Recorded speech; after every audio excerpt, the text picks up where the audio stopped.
So Waylon Jennings is invited. He accepts the invitation. He's there. They're singing the chorus. And I guess Stevie Wonder decides to sing part of the chorus in Swahili.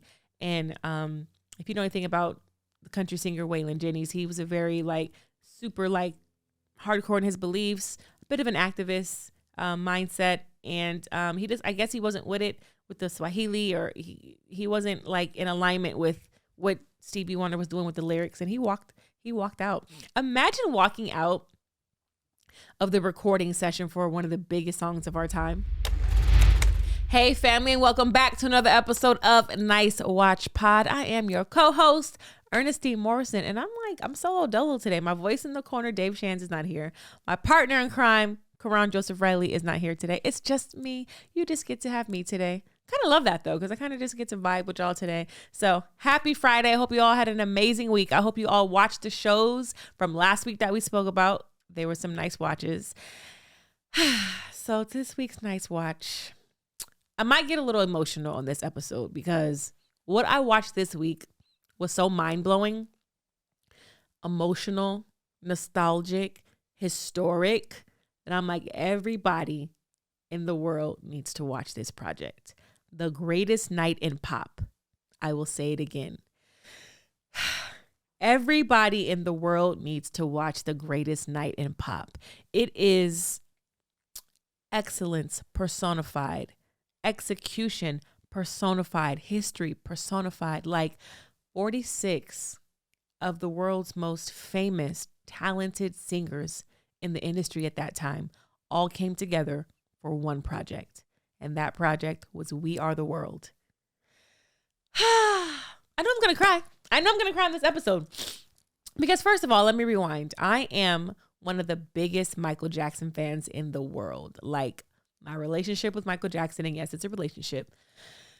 My relationship with Michael has been all my life. So I was partly raised by my grandmother, and she was a huge Michael Jackson fan. So naturally, I'm a Michael Jackson fan because that's all she listened to was MJ. I actually protested at the courthouse when he had his first court arraignment in LA, because I grew up in LA. I protested. I was out there with my sign supporting Michael. And yeah, that was a whole nother time, whole nother story for a whole nother episode. And then when he passed away, before he passed away, after the court arraignment, some random person came up to me and my teammates. We all ditched school and ditched track practice to go to this court arraignment. This random guy comes up to me and he says, "Do you want to go to Neverland Ranch after this?" And I'm like, "Yeah." So he's like, "We have this bus, this chartered bus, and we're taking 75 people. You can come with us." And I'm like, of all the hundreds of people who are here, you guys can go verify this on YouTube. If you remember the scene where Michael Jackson got on top of the Suburban and he was waving to everybody at the court, that's the day I was there. That was 2004. So I, out of all these random people, get invited to go on this bus. They called it the Love Bus. And they were charting the bus from the courthouse to Neverland Ranch. And I got to go. And I went. So they let you off the bus, right? I have to give you this backstory because I need you to know the relationship and why this is so nostalgic to me. So I get on the bus. We go to Neverland. They let us out in his backyard where Neverland, the rides and stuff are. Now, the rides are carnival rides, and I don't like carnival rides. So I am roaming around the premises. I'm where I'm not supposed to be. I'm going up to the main house. Pardon me, guys. I have a really bad cough. I'm not sick. It's just a chronic thing. I'm roaming around the house, the main premises. I'm touching his door. I'm like, oh my God, this is Michael Jackson's front door. So then there's this tree house. I climb up the tree house. There's a phone in there. I pick up the phone. I put the phone back down. I come back down. The street that I'm on is named after his mother. It's Catherine Lane or something. So I'm like, wow, I'm at Michael Jackson's house. So there's probably 200 people there. They're all in the backyard where the rides are. Me and my teammate, Jatan Adeeson, are now where we're not supposed to be. And it's only us, no security. It's just us. We're just roaming around the premises. And all of a sudden, 4 black Suburbans pull up and I freak out. I am stiff. I'm not even breathing. Cause I'm like, are we going to get in trouble? Is it security? I don't know. The 4 black Suburbans pull up, stop right in front of us. One of the doors opens. It's Janet Jackson. You've got to be kidding me. One of the biggest stars in the world. This is the Janet Jackson, opens the door and I'm frozen. I don't know what to do. I don't know whether I'm coming or going. And Michael Jackson is right next to her. And my stepdad, who was with us, says, Michael, my daughter's your biggest fan. Can't she have a hug? And he goes, sure. Let her around. Tell her to come around the car on the other side. So I walk around the Suburban. His security opens the door. He gets out and he hugs me. And that hug I can still feel to this day. And I said, I'm hugging Michael Jackson. I said, Michael, I love you. He said, I love you too. So I had this crossbody bag that I took with me. And in that crossbody bag, I had a picture of him that was drawn with a pencil. And it was huge. It was like poster size. But I had it folded up, rolled up in my crossbody bag. So I unroll it. It's like a scroll. I unroll it and it's this big. And he goes, where did you get this? I love it. I said, Michael, can you sign this for me? He says, yes. He says, if you ever find another one of these, I want you to bring it to me. So in my mind, I'm like, Michael, I've got to find another one. I've got to bring it to Michael. He told me. So anyway, by this time, the reporters and all the people who were in the back have got wind that Michael has touched ground. And they're all swarming. And by the time they get up to me, Michael's gone. He's in the house. Him and Janet, they got in the house. They were whisked away by security. So now it's just me and my dad and my stepdad and my teammate standing there, and everyone's swarming. There's cameras, there's microphones all in my face. And I'm like, what? They're like, what did Michael say? What did he say? Did he have any comments? And I'm like, I'm frozen still. I didn't hug this man. I didn't told this man I loved him. I got his autograph. I'm freaking out right now. I'm on cloud 9. Fast forward when he dies. Rest in peace to Michael Jackson. But everybody who's ever known me from like kindergarten, who knew how big of a fan I was, has called my phone the day he dies. My phone's going off. It's chiming. It's ringing. My phone was going off so much that it died that day. And I had no clue what was going on. It was my first week working a new job. I was working at Neiman Marcus in Las Vegas. And my phone is in the drawer, so I'm not even seeing that I have all these missed calls and texts. And I'm walking by the cafe at Neiman Marcus, and in the cafe was a TV, and the TV was on. It was the news, and it says Michael Jackson cardiac arrest, whatever the headline was. And I'm frozen, y'all. I'm like, what? MJ is gone. They did his funeral at the Staples Center. 17,000 seats they were giving away to the public, right? 1.7 million people applied for the tickets. They're only choosing 17,000 out of 1.7 million. Of the 17,000, my aunt is one of the winners. She calls me immediately. I got tickets. Get ready. We're going to MJ's funeral. I fly from Las Vegas, where I'm in college, go to LA. I'm going to MJ's funeral. So I had to give you that backstory of my relationship with Michael Jackson, because yes, it was a relationship. He knew I loved him, and I know he knew I loved him, and I know I loved him. So yeah. There we go. So fast forward to the nice watch of the week. The greatest night in pop. It is when Michael Jackson, Lionel Richie, Quincy Jones get some of the world's biggest stars together in one room for one night to create the song, the groundbreaking, historic song that we've all heard millions of times. We Are the World. I didn't know the history about how this song came about, so it was so interesting to see how they chose to do it the weekend of the Grammys, because they knew all the stars would be in town for the Grammys. This is the one time that everybody will be in one central location and we can get who we need to get for this song. Now, the song was created for charity. There was a famine at the time going on in Ethiopia, where it affected like 1.2 million people in Ethiopia. So they wanted to come together and do this song for charity and raise millions of dollars, right? And they did. That song to this day has grossed over $63 million, over 20 million copies sold. One of the biggest, most powerful, most famous songs of our time, We Are the World. So Lionel Richie and Michael Jackson and Quincy Jones, the Quincy Jones, they come together and they mastermind this song, and they're writing the song and they're producing the song, and they're who are we going to bring in? I mean, you guys, they have some of the history buff in me was super excited about this watch, because I'm a nerd and I love history. But you've got Bob Dylan, Tina Turner, Stevie Wonder, Lionel Richie. Let me pull up the list of just so many people who were attached to this song. Bob Dylan, Quincy Jones, Tina Turner, Dionne Warwick, Bruce Springsteen. I mean, just the list goes on and on and on and on of the iconic musicians that were a part of this song. And some people turned it down. Like some people were invited and they didn't come, or some people actually were in the room and they walked out. So I know like Prince, for example, declined the invitation. Something happened with Sheila E. where she was there filming, and maybe I think it wasn't going her way or something. But there was a country singer, Waylon Jennings. So Waylon Jennings is invited. He accepts the invitation. He's there. They're singing the chorus, and I guess Stevie Wonder decides to sing part of the chorus in Swahili.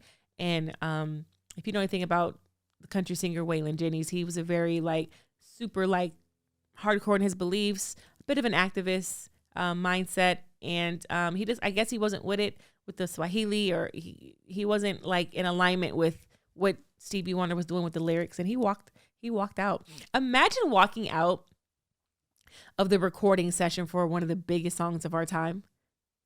I just really sit and wonder, like, does he regret walking out? Does Prince regret not accepting the invitation? I'm sure there were several musicians who didn't accept the invitation. Do they sit at home and think, man, I could have been on We Are the World, one of the biggest songs of our time, right? That's a whole nother thought. But so the documentary chronicles how this night came together, who the players were, who accepted, who declined, how the night went.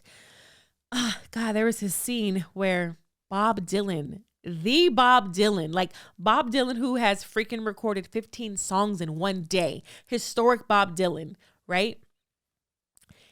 He's not a pop singer.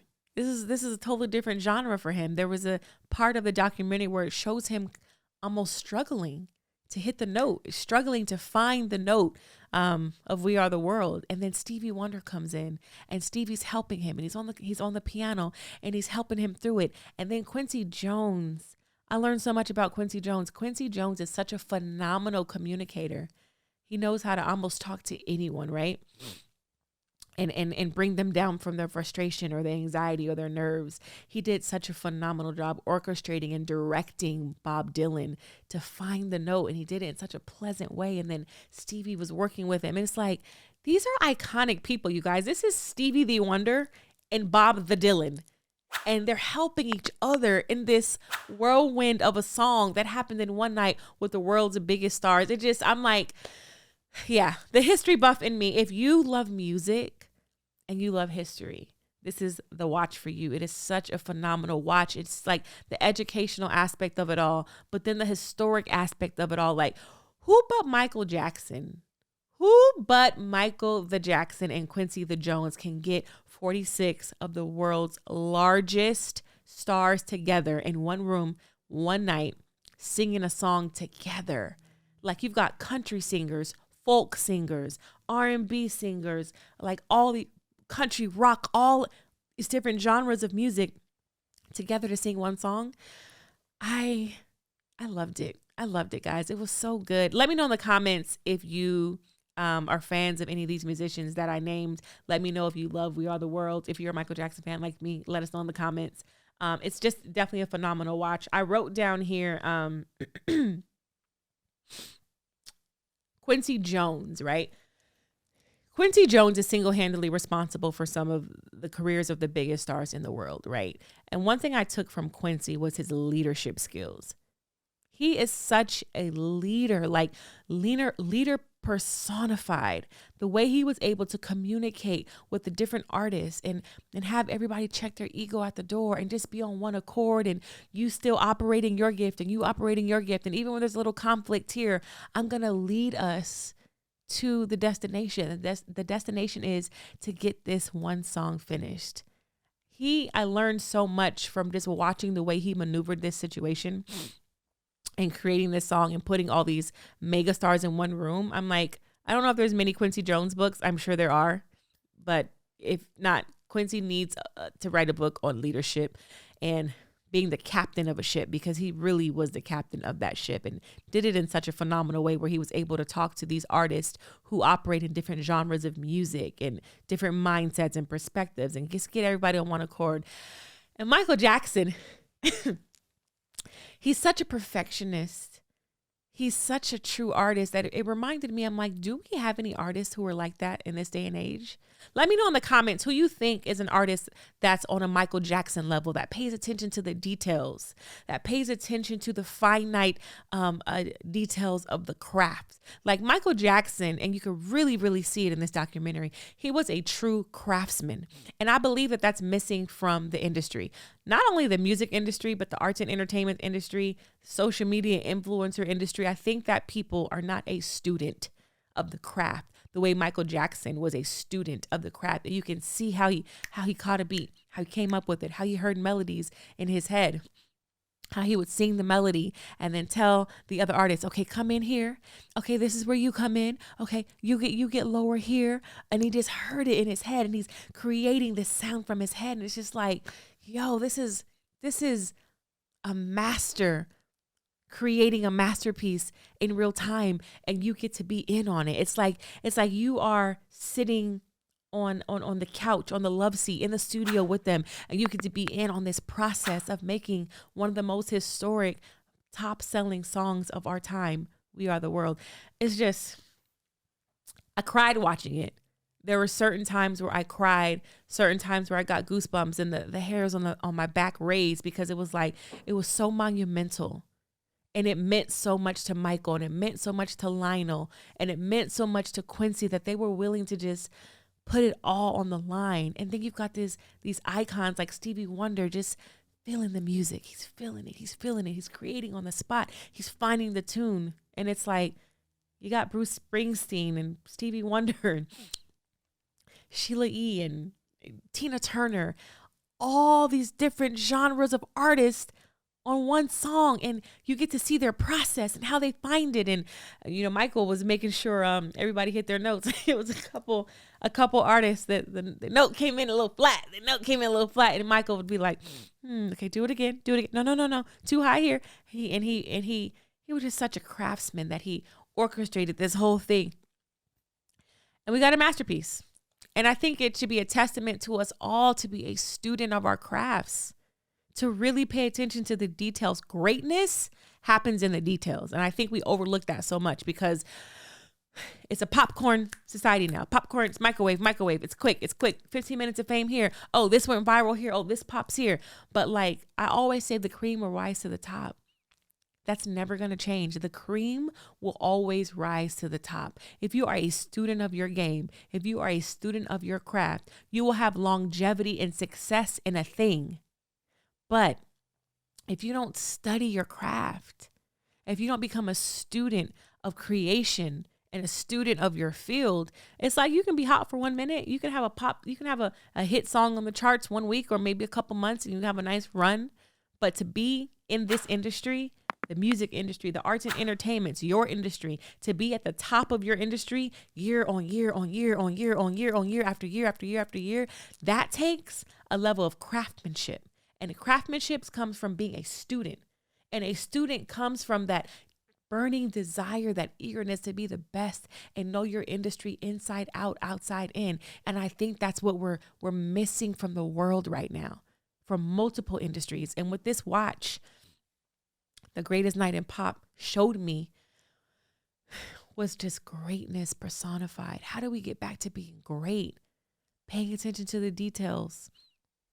Just being great at our crafts, pulling in other people who are on your level, pulling in peers who may think differently from you or have different perspectives, but they're at the top of their game in their craft. How do we come together? If you do this and you do this and I do this, and even though they're all different, but we're all at the top of our game, how do we come together and be in alignment on this one thing? That's what We Are the World showed me. And they did it for charity, guys. Like they literally did this song for charity, and they put so much excellency, greatness, execution, all in this one thing for charity, to change the world. And it's like when you go back now and you listen to the words, the lyrics of We Are the World, make a better place for you. It's like you feel them differently now. You feel them differently because now you understood the journey of how we got here. You understood the journey of all these artists coming in on one night and creating this masterpiece, and how You came from a different walk of life. You came from a different walk of life. You came from a different walk of life. And we brought all of our experiences together and our talents together, and we created one sound. That to me is just like mind blowing. It is like a life lesson. There's so many parables in the way this documentary, how it came about. There's so many parables that I can go deep. But I would say, if you are looking for something to watch that feels good, that motivates you, that inspires you, that gets you back to your passion, that makes those hairs on your arms raise up again, that gives you goosebumps again, that reignites the flame in you. The Greatest Night in Pop is a bona fide, certified nice watch. It's almost like I just don't even have anything else left to say, because how do you, in your field now, how do you get all the people who are topping your field now in one room? Do you have that power? Do you have the communication skills? Do you have that leverage? Do you have that influence to get all the top people in your space in one room and align them for one project? Whether it be that real estate project, whether it be that movie script, whether it be the book, whether it be the webinar, the seminar, the conference that we all going to bring our talents to and launch this thing. Do you have that influence and power now? And it really just showed me, like, Michael Jackson had that influence and power. Lionel Richie had that influence and power. Quincy Jones had that influence and power because they were operating in their gift at the highest level. When you dive into your gift, your individual gift, and you are finite with the details, you are operating from excellency and greatness, you will begin to build a leverage and influence for yourself where you're able to call Michael Jackson, you're able to call Quincy Jones, you're able to call the who's who in your space, right? And that was the beautiful part about it all. And to see that they all came together, hearing the song for the first time, some of them hearing the tune for the first time, Michael creating some of the sound for the first time, just on the spot, and how Stevie Wonder just got on there on the piano and just hearing it and playing it like music. Music moves us all. I mean, I think that whether you listen to rock, country, pop, rap, heavy metal, music moves us all. And to see these different genres of music come together to move us on one sound, it's like one of the most incredible things I've ever watched. One of the most incredible things I've ever watched. So I don't have a whole lot for you guys today because I'm so high off this project. I'm still thinking about it like, wow, this is Michael Jackson. We get to watch Michael Jackson work from the ground level. Some of this footage is never before seen footage where you get to watch these icons create from the ground, like make something out of nothing. It's magical. It's like giving birth. When you are able to create something out of nothing, make something out of nothing, you are giving something life and birth. You are breathing life into a thing. It is literally like watching childbirth. And what we all got to do with The Greatest Night in Pop is watch them give birth. Watch these 46 iconic stars, bona fide stars. Like we think we have stars in 2024. These in 1985, this one night for the Grammys, these 46 artists were bona fide stars. These were real stars. These weren't like, oh, you just had a cute 15 minutes of fame. No, these are bona fide stars from all genres of music in one room. And we get to watch them give birth. We get to watch them create from the ground up. You get to watch Michael Jackson. You get to watch his brain work. You get to see Lionel Richie's brain work. You get to see how Quincy Jones is a phenomenal master orchestrator. It's magical, guys. Like, I'm hype about it because I literally felt like I watched magic. I literally feel like I watched magic. So I'm not going to be long today, guys. Happy freaking Friday. I need you, not want you, but I need you to go to Netflix right now or this weekend. Grab a friend, grab a date, pop some popcorn, get your little snacks. I personally like popcorn and M&Ms mixed together, but that's neither here or there. Get a date and watch The Greatest Night in Pop on Netflix. Happy Friday, guys. We'll see you back hopefully next week. Karan Joseph Riley, my partner in crime, will be back. Our voice in the corner, David Shands, will be back. And we'll see you next Friday on another phenomenal episode of Nice Watch.